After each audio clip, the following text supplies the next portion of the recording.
In this week's Parsha, we find how after many years of being separated, Yaakov and Esav finally meet.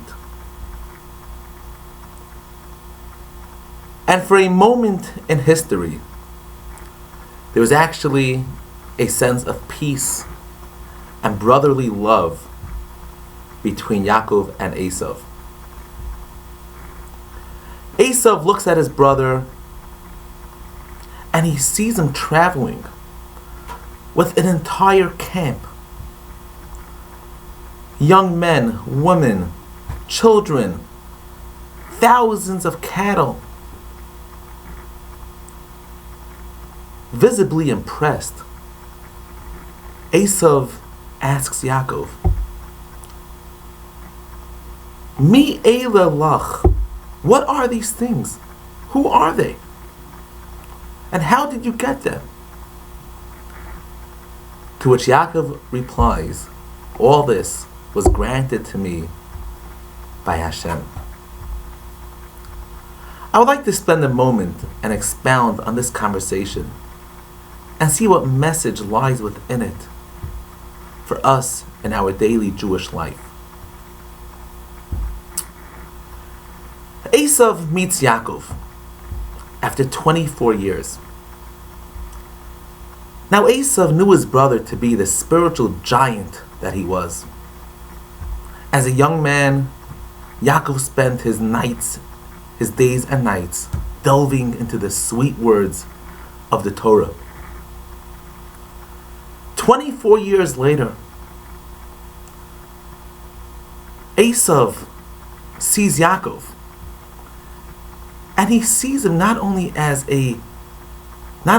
being successful in the spiritual world, but here he sees a man who's successful in the materialistic world.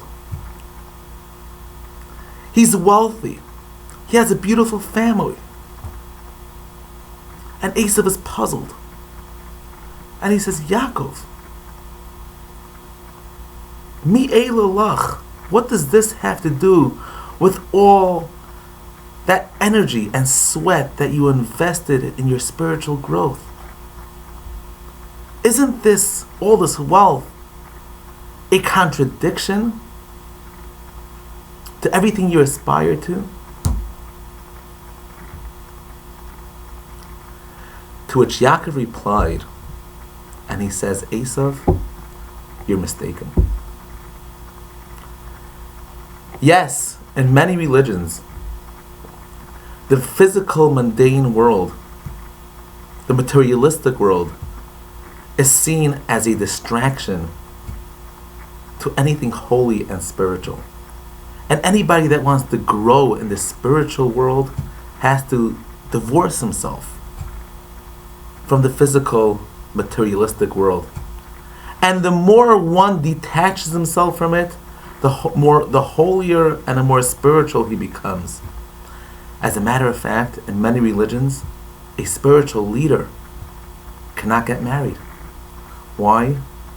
Because marriage is looked at, marriage with all the pleasure it brings along with it, is looked at as a physical act.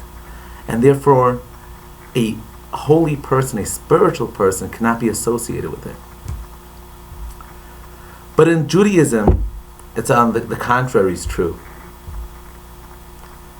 We use the physical world to advance our spiritual life. And by doing so, we take the physical world and we elevate it. We sanctify it.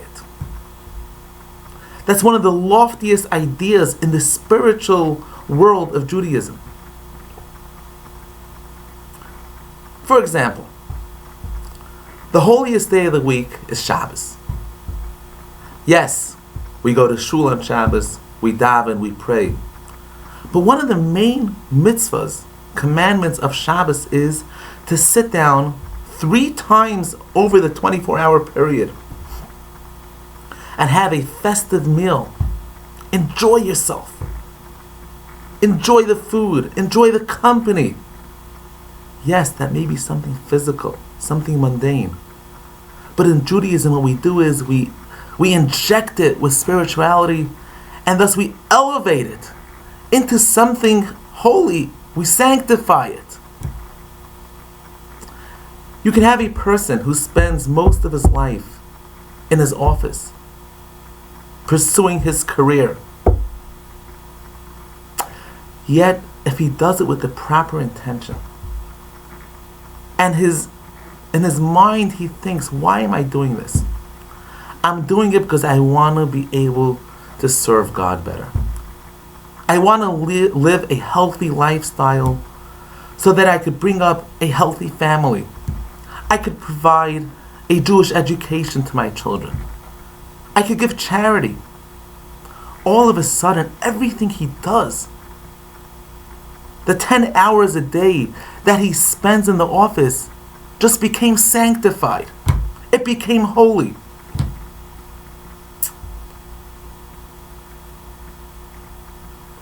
In Judaism, yes, other religions have the concept of a holy father. In Judaism, we have the concept that one could be a holy doctor, a holy lawyer, a holy businessman or woman. It all depends on what your intention is when you do it. Yaakov was telling Esav, you see my wealth, you see everything I have. That's all part of my spiritual life. It's a little bit of thought that we put into our daily actions, and we could convert them, transform them into a holy spiritual act, thus making us into great spiritual people with not even changing our lifestyle that much. Let's think about that. Have a great day and a great Shabbos.